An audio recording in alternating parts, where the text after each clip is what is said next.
Hi there, this is Steve Spurrier. You can join University of Florida Hall of Famer Shane Matthews and also the two-time SEC Player of the Year every weekday as he brings you all you need to know about the Florida Gators, including news, analysis, opinions, and some of the biggest names in sports. You can find him on Spotify, Apple Podcasts, Google Podcasts, or wherever you listen to your favorite podcasts. Or you can watch him live at 8 a.m. on Facebook, YouTube, or Twitter. Good morning. Live edition of Matthews in the Morning from the International Diamond Center Studios, locations across the state of Florida, right there in Celebration Point in the heart of Gator Nation. Go buy your lady a new ring at International Diamond Center. Comfort Chip Heating and Air is your number one local HVAC company. Comfort is our business, peace of mind is our promise. Today's show, we have JC, and then we'll have Richard Cross from Sports Talk Mississippi, also works for ESPN. He'll be calling the Oklahoma State K-State game, but used to be on the Ole Miss Radio Network. Get his thoughts on if they've burned the town down yet in Oxford. JC, you're on the Titan No More Hotline, courtesy of Comfort Temp. What's happening? They'll burn it down if the Gators win that game. Lane Kiffin's running off the field without an interview. I think so let me ask you this, QB. Do you think the Gator players, I clearly believe this. I think they quit last week, but I think this week they're going to play a little bit with a little bit more sense of urgency. And do you think there's any truth to the idea that maybe they'll be out there playing hard to try to audition for their new coach? Is that, or do you think he's going to be solely focused on his team and not even looking at the Florida guys? We'll watch the tape after the game, but he's not worried about watching John Cornell block the three technique during the game. He's got a good football team. They're going to go try to win it. They should. If they were to lose to Florida, I don't know. No, that'd take them out. That'd take them out. Well, QB, there are some nice trends that actually, in this case, work in Florida's favor. Not that I believe Florida's going to even be close in this game, because I don't, but there are some trends. And in recent history, the underdogs in this series are 5-2 straight up and 6-1 against the spread since 2002, because they've basically played, I think, 2 games in the last 30 years, but then they played, I guess, before then. So they've only beaten us. They've only beaten the Mighty Gators in Oxford twice. It's not often. It's not often. It was 1935 and 2002 when Zook's first year. Rex was the quarterback. Right. So the Dogs win in this series, it seems like. And last year, that's exactly what happened in Gainesville. 6-1 against the spread since 2002. Mississippi, for its part, since 2021, which is 4 years, is 13-22-2 against the spread in SEC conference games. That's only 37%. And really, I don't think any of this really means much unless you're a real hardcore handicapper and you really go by this kind of stuff. But ranked home favorites of more than 14 points are only 44% against the spread since 2015 in the SEC. So I don't know if that means anything. Probably doesn't. And Mississippi is laying, I think, 14.5 points. The lines come down a little bit because people are actually putting money on Florida to try to play hard and keep this game within 2 touchdowns. I wonder if Lane gets up in front of his team like Coach Spurrier used to do. Well, my good friend Danny Sheridan says we're 17 points better than this team. We'll find out if he's correct or not. Right. It's good for him. Well, listen, I think, Coach, I think he looked at that kind of thing and he used it as a personal challenge. Yep. And he said many times, I remember interviewing him on the field at Florida Field on a random Tuesday during the season. And I asked him, I said, Coach, what do you think about being a 14-point underdog to FSU in this game, or whoever it was they would play? And he goes, you know what? I've been a 14-point underdog before and won. So, we are 14-point underdogs. I know. I asked him that. I asked him, this must have been when Florida had a lot of injuries, or Tennessee was this or that. I can't remember the game, but I'll never forget the quote when he said, I have been a 14-point underdog before and won the game. And that's probably what he was referring to. But maybe Florida was never, I guess they were. I wouldn't have asked that. But I don't know if Florida's, how they're going to feel when Mississippi jumps out 17-3 in the first half. I don't know how Florida's going to respond, and I hope that doesn't happen. But I mean, honestly, I think Mississippi they've been waiting on the Gators, and they're not happy with Florida They're not. football. They're They're not. not. They're not happy at all. They want to win this game as big as they can, and they're all going to stay in the stadium. They're not leaving. JC, do you think they if they knew that they could keep Lane and they had to make a trade, lose the game and keep Lane, what would they do? I think they would lose the game and keep Lane. Yeah, well, they ain't gonna happen. Art says here on YouTube, brought to you by Quality Plumbing. Shane, is Max Chadwick a dope? And when you say yes, tell us what you think Lane would go, why he'd think Lane go to LSU. I don't know who Max Chadwick is. Do you, JC? Never heard of him. Yeah. Lane ain't going to LSU, folks. I'll leave it at that. That's a rough, chaotic scene right now. Yeah. Zach on YouTube, brought to you by Quality, says, Shane, can you tell us why Twitter it is a done deal? I would love something concrete announced. It ain't going to be announced till after the Mississippi State game. Okay, so you even know what the announcement date's going to be? Well, I've been saying that from day one, that's when I think he will tell his team. Well, if he tells his team, he's telling everybody. Yeah. I think his team already knows. You think his team already knows? I do think a lot of his players know that. Okay. Daryl on Titan our text line says, Shane, I just hope we play with effort against Ole Miss. You were accurate on last year's basketball team after 3 games. What is your opinion on this year's team for the long run? Daryl? I have yet to watch us play a basketball game. Every time we play, I have been speaking somewhere and I've had to listen to part of it on the radio driving home. So I've yet to watch us play a damn. I have seen one shot go up on TV, JC. I think Thomas Hawk is the best player on the team. I said last year, I do know this. I said last year, I do not see, and this is not a knock on Alex Condon. Maybe I need to be an NBA scout because I do not see what the NBA people see in him. I don't. Yeah, I can't say I do either. He doesn't shoot the perimeter very well. I don't. Well, he has bad ball skills. He turns the ball over. Bad ball skills. Yeah. So. All right. So let's get to some of these Facebook Lives. Well, how about this question about Tramel Jones? What about him? How much playing time is he going to see in the next 3 games, or do you think he'll see any? Oh, I don't have a clue. If DJ throws 3 interceptions, I think you see maybe 2 interceptions. You'll see him. Probably. Yeah. So anyway, I wanted to get to Joe. Joseph says here on Facebook Live, brought to you by Mel Law, at some point Ole Miss is going to need an answer from Lane. I think they've given that. I think behind the closed doors, JC. Yeah. Ole Miss knows. Because Ole Miss knows. I've said this multiple times. I think Lane appreciates and loves Ole Miss. Right. He's not going to leave them hanging where they don't get a decent coach. And you don't. Well, yeah. Yeah. Okay. They says they can't afford to drag it out until January and then have to look for a new coach at that time. All the good ones will be hired up by then. The boiling point is upon us. That's what I'm saying. I think this whole thing has been resolved behind closed doors. Because again, if he was staying at Ole Miss, he would have signed multiple weeks ago. Why do you think the Florida Gator jet was in Atlanta last weekend during Georgia Tech's open date? Had nothing to do with Georgia Tech. What did it have to do with? Maybe somebody wanted to meet at a remote location and not where they live. Okay, very, very good. But I guess that could be anything really. Yeah. It could have been a meeting. Brent Key ain't coming here. Even if they throw $9 million at him? No. Okay. What about I haven't even heard Brent Key on our list. Let me throw another one at you. Well, sometimes those are the ones that end up surprising you. The ones that aren't necessarily on the list. I never knew Billy Napier was on Florida's list. He was their number 1 guy. No, he was the 4th or 5th choice, dude. No, I think you're going back to before. Am I going back before that? Yeah. What about the Giants? What about the New York Giants or the Miami Dolphins? No chance for them to get Lane Kiffin? Definitely not the Giants. Definitely not the Giants. Okay. Yeah. Jackson Dart, none of that? No. Okay. Yeah. No. I mean, just because your quarterback is at a place, that doesn't mean anything. What about the Miami Dolphins?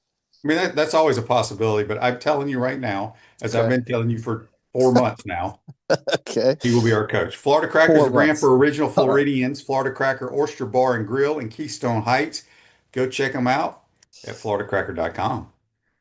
All right, JC. I love that we've already named the new coach. I mean, now we can just go on and start thinking about what's going to be like with Lane Kiffin coaching the Gators now. I can't wait. It's going to be so much fun. I'm telling you, this is like the worst nightmare for many SEC fans. Oh, it's a nightmare because It's going to be a nightmare. Oh, it's a nightmare. That's who was that? That was my cousin Vinny.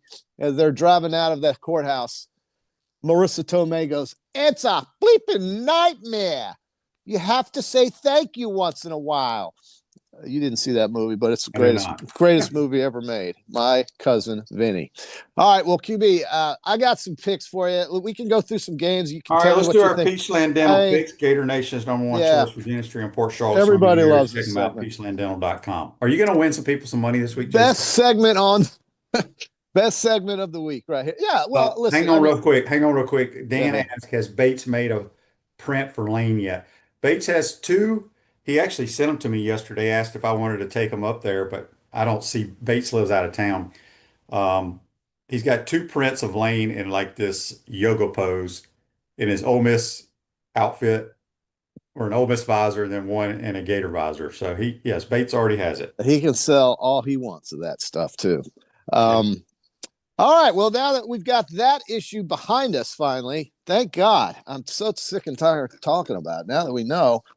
Jason, I've been telling you, it's not like you found out today. Well, I've been telling you. By the way, what are your Ole Miss people telling you? I'm just curious. Oh, no, I had two folks that told me last week there's no chance he's coming here. And then I have my friend who was inviting me to the box this weekend, but I just don't feel like traveling. That's honest to God why I'm not going. I just don't feel like traveling. At the time, I thought the planes weren't going to be even flying, and I didn't want to deal with it, so I just canceled that whole thing. But he's not certain that Lane Kiffin wants to get back into the pressure cooker of what he says is the Florida job. I said it's not pressure if they win. Okay, is this somebody that has inside information, or is this just? Well, no, this is a guy. This is a guy whose wife is the daughter of the not the president, but like some big shot in their athletic department. They have a box anyway. Whatever. I mean, it's he says, she says. It's and that's really all we have. I've told you all along how great coaches think, JC. They don't think like the average person. That's what the average person. Oh, he's got it made here. He can retire here. They can build a statue next to Johnny Baltz. They don't think that way. They don't think. Dude wants to go at the highest level and compete. He's at the highest level, and he is competing. They can go to a playoff. You can compete at a different level. Just it's hard to. I guess people don't understand what I'm saying. No, because you're on the Ole Miss band. That's exactly what the Ole Miss people. Again, I told you, there's no comparison. Hey, brand. Zero. I could sit here and put everybody to sleep and go, yep, I agree. No. Yep. But JC, let me ask you this. I agree. I'm going to ask you this. JC, I agree. JC, let me ask you this. You're an up and rising coach. Say you're Eric Morris at North Texas. No, I'm Kurt Signetti. Here's who I am. Okay, he's already been hired. Okay, listen to my scenario. Okay, I could be this guy. All right, go ahead. Let me hear. You're the Lane Kiffin and this John Cornell Jr. that everybody wants. Mm-hmm. The LSU job, the Auburn job, the Florida job, and the Ole Miss job open up. They're all good. They're all good? Yeah, those are SEC teams. They're good jobs. Okay. Which one are you eliminating right off the bat? I would eliminate currently LSU. No. This isn't currently. I'm talking about not how they're winning now. I'm talking about the brand, the overall football history. Those days really don't matter anymore. It does matter. It does matter because it's called. I'll know the answer to your question. It does not. You can get players anywhere, QB, but I'll say the answer is Mississippi. Correct. Because the brands are no comparison. You and the brand. All right, brand. JC, if you threw Alabama in there, would you say the Alabama brand's better than the Ole Miss brand? Just tell me. I mean, I guess, yeah. Okay, then. All right. I mean, Jesus. It's a simple answer. What? Because there's no comparison. Chill. All right. All right. I love it when you get the blood flow going. It's good to see. I understand what people are saying, but they don't think it through. Well, I think they do, but I truly do believe though that that he is dialed in on trying to win at Mississippi, He and is. all of this He other should stuff. be. All this other stuff is on the side burner, Here's but we'll here's see. something before we get to our picks. I had Mhm. a guy, a buddy of mine. He's a big booster at Ole Miss. He knows what's happening, and he literally said he thinks that Ole Miss is going to tell him he can't coach in the playoffs. I said that would be the dumbest thing Nah, Ole Miss would possibly do. I don't believe that either. No, there's no way. Well, That's hurting the kids. that's just an angry fan, Yeah, and really they are angry. They're bothered by this whole they scenario. are. All All right, right, let's get to so our picks. QB, we're gonna start off with the two biggest games of the weekend in this conference. Before you give me your winner, who do you think's more likely to actually win the game? Forget the point spread. Oklahoma at Alabama or Texas at Georgia. Between those two underdogs, who's more likely to win the game? Whoa. You know, I said this on my show yesterday with Brent. I forgot Oklahoma is they're still in the top 12 in the playoff rankings. They It are seems like they keep definitely falling off the face of the earth for some no, reason. no, they're definitely in this. I would say Oklahoma because aren't they coming off a bye? They are. Yeah, and maybe Mateer's a little healthier. He's got to be. He's had He's 2 weeks played with. terrible though. Well, but I would think 2 weeks off has helped his thumb. But they did look good against Tennessee. I have to give them credit for that game. That's a tough win up there. Yeah. So you say Oklahoma? Okay, I actually happen to agree. I don't with think that. they will, but if you're telling me one of those two, I'd pick Oklahoma. All right. Okay. Well, in this case, we have Texas getting 5.5 points. You love the Longhorns. I do. And they're playing the Dogs. You love them too. I do. So who is the least loved in this one? Plus 5.5 is your number. I'm probably going to take the points. Okay. People were, including yourself, bashing Arch Manning on this program. That's right. He's played pretty well. Not bad. I'll take statistically, he's played real well. Yeah, I see a close game. I see Georgia doing what Vandy did last week and pulling it out at the end to cover. Oklahoma 5.5. I tell you, I wouldn't be, and I'm an Alabama guy, true and true. I'm but taking the Sooners. I'm taking the points in both those games. I wouldn't mind even looking at the money line on Oklahoma. I think you're getting close to 2-1. JC, why are you against your team now? Well, I don't like the way they run the ball, which they actually don't do. And I know Ty Simpson is up for the Heisman and he's great and everything like that. But at some point, if you don't have run support, that quarterback's not going to be able to deliver in some big game at some point. And I got a bad feeling about this game. I got a bad feeling about it. Alabama is so good at home, though. They are 77% against the spread at home since 2017. This year, they are 6-2-1 against the spread, and OU is 5-4. It all points to Alabama covering, but man, there's something that scares me about a running quarterback who can deliver the football when they play Alabama, and I like Oklahoma. So I hate the fact that I'm even saying it. It makes me kind of nauseous. But Alabama's going to have to play its best game of the year to win this game. I absolutely believe that. Okay, moving on. Here's a couple of games that you probably don't even want to pick, but no, I'll skip those Big Ten games. How about this one? Notre Dame is at what I still call Heinz Field. It's Acrisure Stadium. So real quick, because Zach teed it up. You took Georgia. I took Texas, correct? Yep, and we both took Sooners, even though I really hope I'm wrong about that. Notre Dame minus 11.5 points. They're at the Pitt Panthers. Pitt can score. Pitt will throw all over them. I just don't know if Pitt can slow down the running game, but I'll take the Panthers at home with the points. As will I. That's a lot to give a team. And you may even get 12 points if you look hard enough. Or wait. Really good true freshman quarterback. They're still alive in the ACC. Is it true? Let me ask you this. Maybe you know the answer to this. If a group of 5 team and another group of 5 team is ranked higher than an ACC champion, would both of those group of 5 teams get in front of the ACC champion, or does the ACC champion have an automatic entry into? I don't know the answer to that, but I would assume the ACC champion gets. I would assume that as well. All right. Well, Pitt 7-2 against the spread. The Irish surprisingly only 4-5 against the spread this year.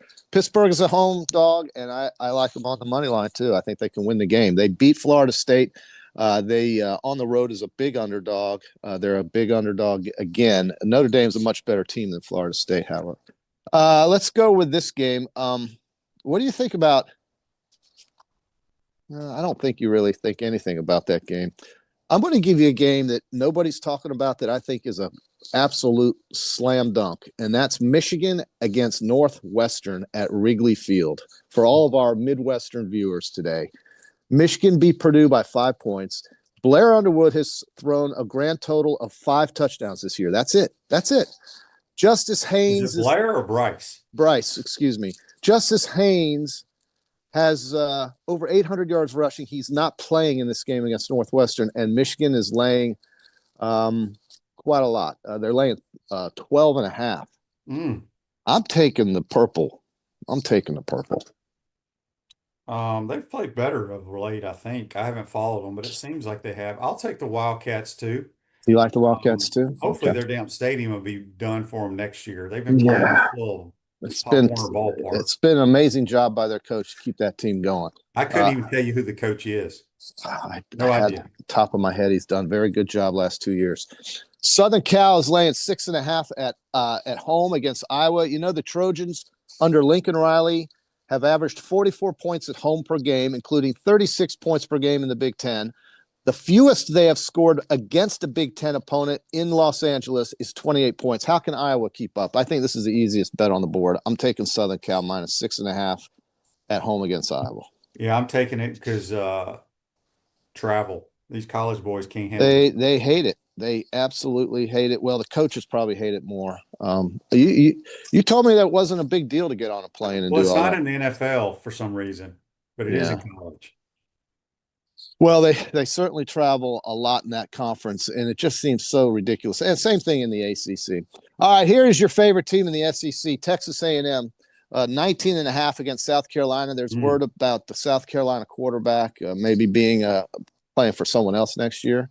Well, he's not playing anymore for them, I don't think, this year. Okay, so I think that's why that line's so high. Well, 19 and a half is not enough, I don't think. A&M covers if there's no quarterback. Now, maybe the guy that they have playing for Lenore Sellers is better than Lenore Sellers. I'm going to take South Carolina. They're going to lose, but I'm going to say they lose by 17. It's a good pick. Okay. I have no idea who the backup is for Carolina. I don't know who A&M has next week. Maybe they have a bye and they're looking ahead to the Texas game. I don't know. But okay, take the points. Texas A&M next week is playing Samford, and then they have that game at Texas on the 28th at 7:30. What a scene that'll be in Austin. And it could matter. That game could matter for standings and so forth. It will definitely matter just for who's playing against each other, but it could matter for more than that. Here's a game for you, QB. This is great. I love this. The LSU fans get to go to a game at 11:45 in the morning. How many folks will not be in that stadium? So they're playing the Hogs. They're playing the Hogs, laying 4.5. What the hell is that? I want the Hogs. That is embarrassing. What has happened to Louisiana State's program? You know, they do. They have years like this, and they want to compare themselves to Alabama. What a joke. I'm taking Arkansas, too, and I hate Arkansas's defense, but they may rally for Coach Petrino. I think they want him to be there. Mississippi State getting 6.5 at Missouri. Missouri's playing, their third quarterback, or the Zolars. He was outmanned last week. Mississippi State's catching 6.5. You have a pick here? Ooh. Mississippi State has got to be wore out from so many close losses this year, but they're 5-5. They got to win. The kid that's playing quarterback is not bad. This game's in Missouri, right? Yeah. I'll take Missouri. Okay, me too. And let's do an NFL game, QB. The big one this weekend is up in Philly. The Eagles coming off a Monday night win, a very lackluster 10-7 game, playing the Detroit Lions. Detroit's catching 2.5 points, and I love the way Dan Campbell took over the play calling duties and decided, you know what, this is my team, damn it, and I'm going to run it the way I want to, and I'm not going to worry about who's calling plays because I'm going to call the damn plays. And they scored as many as they wanted to against the Redskins. Give me the Lions plus the 2.5. Oh boy, Eagles great on defense, man. But their offense is really staggering right now. Yeah, but I always have concerns about the Detroit secondary. Like I said, I don't know if they got guys back or what. I'll just be different than you. I'll take the home team. I'll take the Eagles. It's not a bad idea. It's not a bad idea at all. Finally, we'll go to Buffalo and Jacksonville. We'll have the Bucks catching 6.5. I mean, there's no healthy players on that team, it would seem.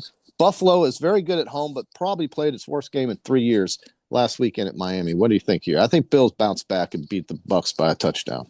I do like Buffalo at home. Yep, I love them at home. And then finally, my Jags, who choked up a 29-10 fourth quarter lead to the just brutal Houston Texans. How they lost that game is beyond me. Having 1.5 points when they were down 1 and losing on a pick 6 on the last play of the game is sickening. That's the kind of week I had last week. But the Jags are getting 2.5, and it won't be enough. The Chargers will cover that spread. This game is in San Diego? No, it's in Jacksonville. Oh, wherever they play now. Do you watch football, QB? I mean, I honestly, do, but hell, San Diego Chargers sounds better than the LA Chargers, okay? Oh, it absolutely does. How many are the Jags getting at home? 2.5. It's not enough. I'm taking the Chargers. This is a perfect setup game in the National Football League. The Take Jags. I hope you're right. I'm rooting for the Jags. I'm rooting for Barone 71 on YouTube, brought to you by Quality, says, QB, do you stop by your old hometown when you take road trips for games at Ole Miss and Mississippi State? Yeah. How much different is it now compared to when you were growing up? Well, they're very far from both schools. And I'm on the team playing Barone, so I guess I could Uber from the hotel for 2 to 3 hours, go visit some folks, then Uber back. But no, I do not. I'll see a ton of people from both my high schools tomorrow in the Grove. All right, so what's better now? The Grove is very famous, but the one thing I hate about the Grove is and I haven't been there, so I can't say anything really. But I do know that cooking out and grilling is not allowed, whereas at Mississippi State and the Junction, cooking out and grilling is allowed. Now, somebody tell me I'm wrong. They used to grill out when I used to go to the Grove. I think they're worried about the trees, so and fires and stuff like that. The Junction doesn't have as many trees, but what's a better experience, the Junction or the Grove? The Grove. The Grove. Okay. Yeah. Yeah, the Grove is grown. Well, it's way more crowded than back in the day when I was a kid. You know, I was that guy that had the jersey on, the yellow youngster throwing the football around the Grove. Now? Why don't you leave the hotel before everyone else and go mully around the Grove? You obviously just didn't listen to my. Well, no, you said when you were younger. Yeah, but I also said that I will be at the Grove for 5 or 6 hours tomorrow. I beg your pardon. Okay, excuse me. I did not hear that. Well, I think you'll have a blast. Do you have a setup? You know where you're going to go? You're just going to I have multiple friends from high school that have tailgates. So there you go. I will, because I went to 2 different high schools. People don't really. I grew up in North Mississippi and South Mississippi, so I have tons of people to see. Oh, how exciting! How exciting! What a big weekend, get there, everybody. Maybe you should just stay the whole weekend. And no, because I want to be on that. I'm playing golf Sunday. You need a flight. You need a 3 hours sleep, so I need to be on that charter coming home. All right. Well, good luck on that, and I'm sure you'll do very well. Jay Erickson says on YouTube, brought to you by Quality Plumbing, Shane, I find it funny how people were focusing on the DJ thing when Lane retweeted his benching. The photo was of Jones, and Jones was offered a contract from Lane and Ole Miss before he went to us. Oh, I didn't know. I didn't know that. I didn't see any of that. Tramel Jones was offered a spot to play for Mississippi. Did you know that? I didn't know that either. I don't follow recruiting. I do know that I don't either. The A&M quarterback was committed to Ole Miss initially. Oh, well, listen, Lane can get those quarterbacks. Lane can get who he wants. So basically, I'm going to assume that since we've decided who the new coach is going to be, does that mean that Trinidad? Why you think this happens today, JC? I've been telling you. I'm just saying. Does that mean that Trinidad Chambliss is your quarterback next year? No, I think he's out of eligibility. Oh, he's a senior. Okay. Does that mean that the lefty Simmons is the quarterback? That's very possible. I see. Okay. This text on the Titan Mark text line from Chris and Mike. Shane is ready for routes on air and practice and fun and on Saturdays. Can you make sure our media boys all go to Lane's presser after the game on Saturday? Oh, they'll be there. Trust me. All the media guys will be at his press conference. He still won't tell you anything, but no, but he's not even going to hint. He's going to dismiss the whole question. So, but you have to ask it, I guess. That's why I'm glad I'm not in the media anymore. I hate asking questions that I know will not get responded to. But whatever, whatever. He's got to do what he's got to do, whatever it is. So, All right. Well, JC, I'll be at the what is your stop. lead pipe lock of the week? Well, I think it's got to be Southern Cal laying the 6.5 against Iowa, only because I just trust the Trojans to score points. Now, Iowa plays good, salty defense. They are better on offense, but this trip is out to L.A. I don't see Iowa keeping up with them. I just don't. 28 points is the lowest Southern Cal has scored in the Big Ten Conference at home in their glorious history of the Big Ten. So I think Iowa's going to have a hard time keeping up with them. 6.5 is a good number, a high number, but if Iowa scores first, go ahead and take a live shot at USC at a lower number. It won't be much lower, but I like USC. That's probably my big pick. Yeah. Question here on YouTube, brought by Quite Plum. Do we play Ole Miss next season? Yeah, they come here. I like Oklahoma too, by the way. I think Oklahoma's going to play. You just not like your team, huh? I don't think that the Alabama is.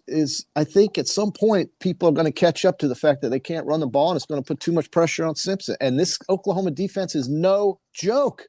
They are very good. I hope I'm wrong. But if you ask Lane, they put like 500 yards on that damn. That quarterback was not 100%, and it does stress the defense when you can't score or you can't get a first down. Yeah. But I get you, QB. Ole Miss is a very good team, and that was a very convincing win they had at Norman. They really. So, JC, did you pick the Gator game? I'm taking Mississippi if I have to.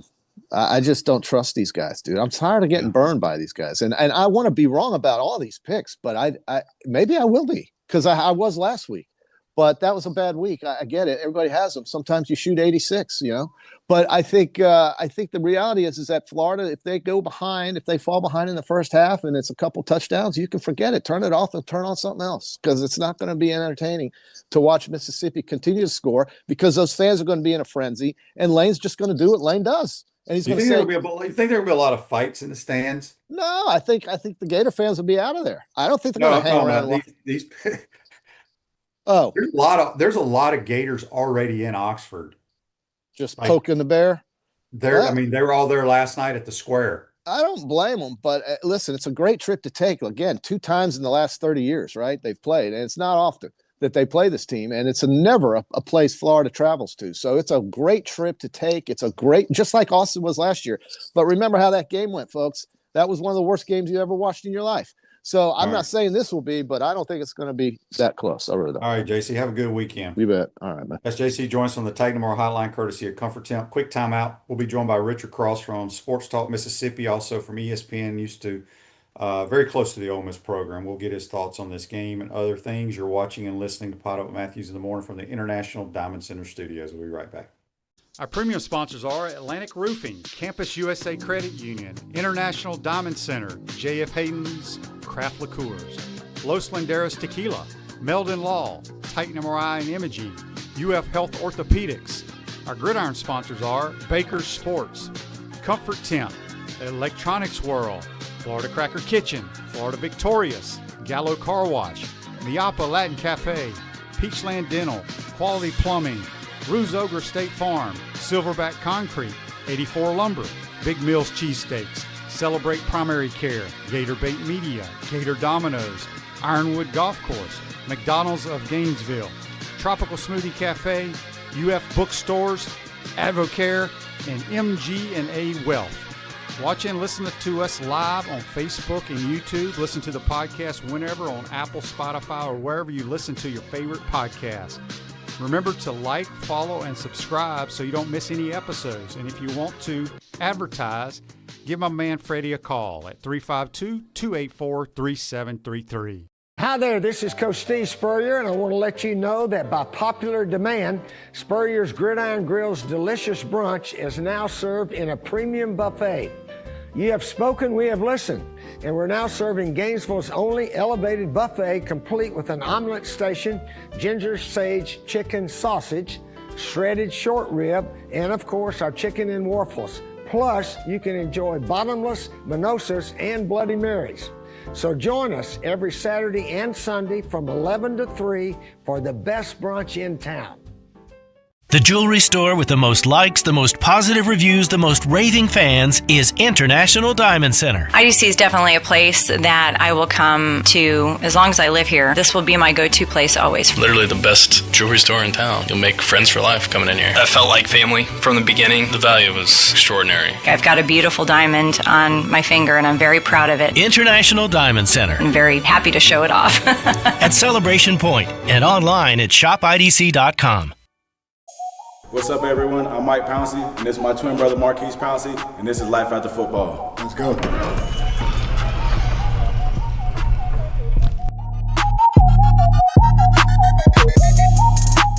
We are the owners of Tropical Distillery, and JF Hayden's is our liqueur brand.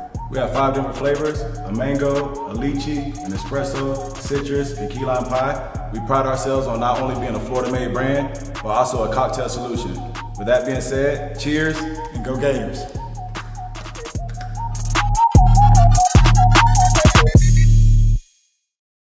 Welcome back to the International Diamond Center Studios. Silverback Concrete builds firm foundations for generations. You stand on it, we stand by it. Back to the Titanamore Hotline, courtesy of Comfort Temp. We're joined by Richard Cross from Sports Talk Mississippi, ESPN. He does it all. Good morning, Richard. Appreciate you joining us, bud. Shane, good to be with you. How are you, my friend? I'm doing well, doing well. You're an Ole Miss guy. You used to be on the Ole Miss Radio Network, no longer. You're too busy with ESPN. You're going to be calling the K-State Oklahoma State game, but let's talk about what's going on in Oxford tomorrow. It's going to be a circus, obviously, because of the whole Lane Kiffin talk. Just give me your thoughts first before we talk about the game a little bit. What do you think Lane's going to do? I think if you try to accurately guess what he's going to do, maybe you're putting yourself in a spot where you're setting up for failure. I guess there's a 50-50 shot that you're right. He's an interesting guy and kind of does things his way. Ole Miss fans went through this, I guess it was 3 years ago with the Auburn situation when he was looking at that. And I remember saying at the time, and the information that I had was really good, because at the point that I said it on the radio, he was headed to Auburn. It was going to happen. And then I think the story's been told, over and over, his daughter and the emotional piece of it, and he chose to stay. And certainly that's been a good thing for Ole Miss. I think there is absolute legitimate intrigue in the Florida job for a lot of reasons. But because of traditionally what it has been, because of the proximity to players, and I think that's intriguing to Lane. But I also think that there's a pretty strong pull to where he is because of what he's built. I think that if you had said to Lane Kiffin just a few years ago, hey, you're going to have this opportunity, and he would be possibly not taking that opportunity, he would have thought that you had 3 heads and like we're speaking a foreign language and like this doesn't make any sense at all. You're crazy. I don't know where it goes. I do think that Ole Miss has put themselves in a position to be successful as a program because of the commitment that they've made to football. And I mean, you obviously grew up on the coast of Mississippi, not the Florida coast, but the coast of Mississippi. Place. My family moved to Oxford in 1988, November of 1988. And it's an unrecognizable program from then to what it is now. But frankly, Shane, it's an unrecognizable program from what it was in 2008 or 2018 in the way that Ole Miss has kind of embraced from the very beginning of this new era of college football. We're going to do this. This gives us a chance. So that's a lot of words to say. I don't know what he's going to do. I think it feels like we get a better idea pretty quickly, though. I just don't see how, from a timeline standpoint, you can continue to push this farther down the line. Florida needs a coach. LSU needs a coach. And if Ole Miss is not going to have their current coach, they need to know that so that they can figure out who their guy is going forward. Yeah. Looking at the game, I mean, I feel like on paper, Ole Miss's team last year, they were kind of all in for the playoffs. Florida upset them. They missed the playoffs. this team is pretty good, but I feel like last year's team's probably better. But what the Trinidad Chambliss story is just remarkable Yeah. to me. Um, I don't know if you know how they found him or what, but I don't know the backstory to it. But there's not many schools that go pick a Division II quarterback to be on their roster. No, you're right. To your first point, I would agree with you. There were 6 NFL guys on that team a year ago that were drafted. It was a deep defensive line. You had a first-round quarterback in Jackson Dart. The game against Florida was incredibly disappointing a year ago because of the way that it played out, and Ole Miss didn't play very well that day. They just didn't, and Florida played well. It was one of, I think, DJ Lagway's better games, even though he was dealing with an injury at that point. The Trinidad Chambliss thing's really fascinating. So he was at Ferris State, won a Division II national championship, almost was headed to Temple. Had basically agreed with Temple, and Temple with their new head coach Casey Keeler there, who had come from Sam Houston. They'd put together a good NIL package. They won the national championship, and he was supposed to be visiting Temple.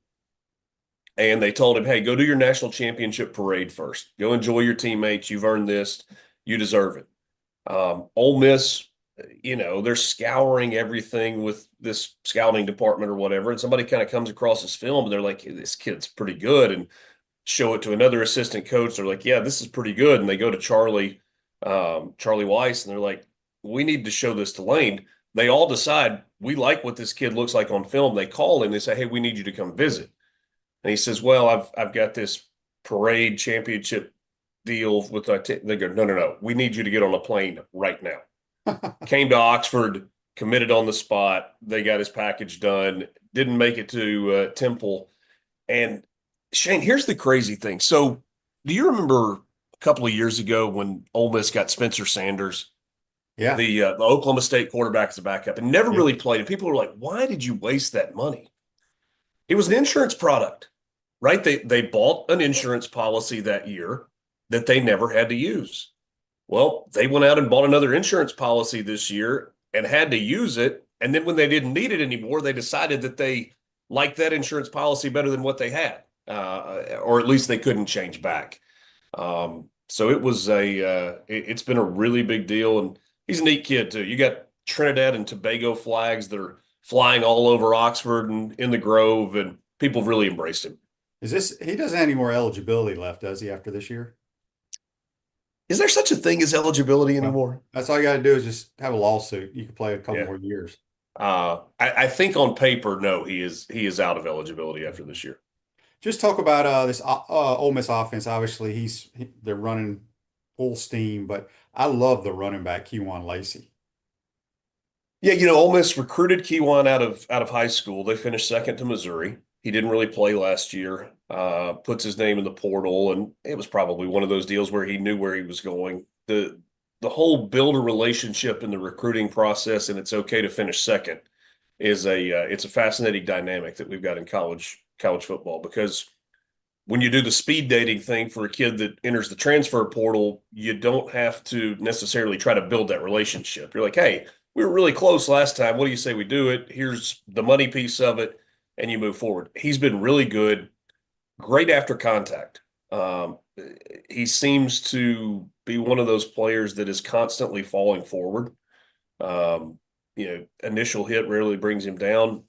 Speed's good, but a couple of weeks ago against it wasn't the Citadel. I can't remember which game it was a couple of weeks ago, where he finally had one of those breakaway runs. It's like he was able to break the line of scrimmage and linebackers don't get to him, and then he kind of pulled away from everybody in the open field. It's going to be a 1,000-yard rusher. I think he'll be the 7th different player in Ole Miss history to hit 1,000 yards. Not a great running back legacy at Ole Miss. So it's been a really good year for him. And I tell you what I like is the wide receiver group. They're better than they were at wide receiver a year ago. And partly that's because of depth. That they've stayed healthy at that position. You got a bunch of guys that have caught 20 to 30 balls for 300 to 400 yards on the season. And Trinidad Chambliss has done a pretty good job distributing it and kind of getting it to different parts of the field. And then The last piece, I don't know if you remember the 2020 game. That was during the COVID season when Ole Miss and Florida played. His big shootout was the Kyle Pitts year. Yep. Kenny Yeboah was a really good pass catching tight end, and that was a kid that they picked up in the transfer portal. The next time he blocks somebody will be the first, but he was a great pass catcher and pretty good runner after the catch. That tight end spot has been big for Ole Miss this year. Daquan Wright, he's physical, he's a good blocker, but great hands and good in the open field. And when Ole Miss uses that position effectively, that tight end spot where they can kind of flex a guy out, move him around, hand in the dirt into the line to block somebody, that really seems to make this offense go. Yeah, he's had a great year. He got banged up last week, right, against the Citadel, Daquan Wright? Yeah, I mean, all reports are that he's okay, but they're like a nuclear football secret codes with injuries. Right. I wanted to ask your thoughts. I don't know all the different scenarios in the SEC, but Ole Miss still has a shot to make it to Atlanta. I know a lot of people don't think that's a big deal with the playoff situation now, but I still think it's important to play and try to win an SEC title. Ole Miss has never done that, never been to Atlanta. Just from the people in Oxford and the Ole Miss program, how big would that be for Ole Miss? If you asked me that question 3 years ago, I would have said the biggest thing. There have been some close moments, right? Some heartbreaking moments. 2003, Eli Manning's senior year, that game against LSU, they're headed to Atlanta. They're going to get the monkey off their back. They're going to finally do it, and then they don't. The 4th and 26 play against Arkansas where Hunter Henry just kind of throws it over. And so it's like, excuse me, it's like forces have worked against Ole Miss in those opportunities. And it was like, is this ever going to happen? I remember watching you in the first one. It was a really cool event there in Birmingham for a little while.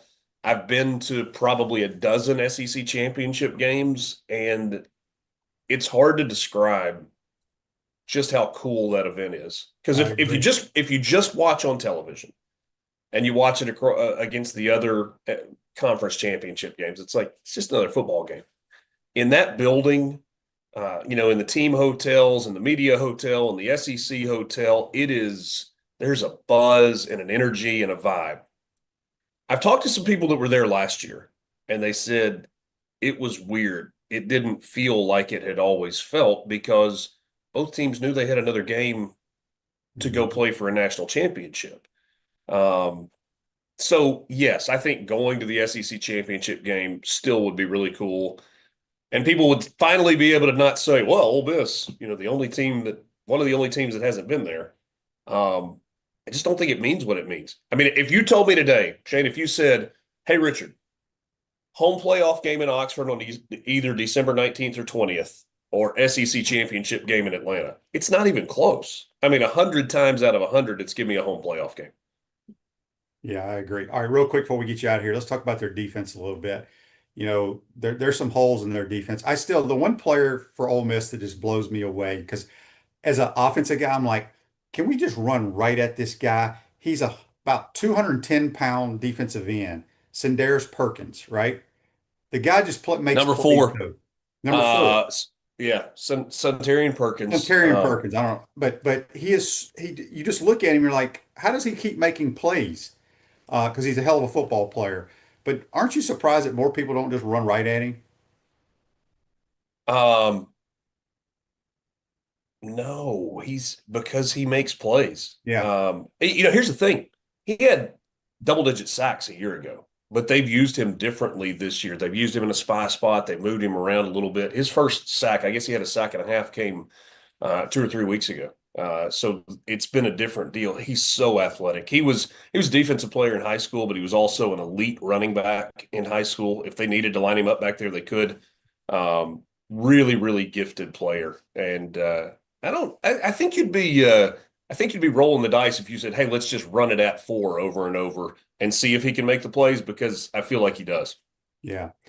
All right. So we got a lot of. What do you think? Do you still think Lane's shoe in? It's done. He's headed to Gainesville. I do.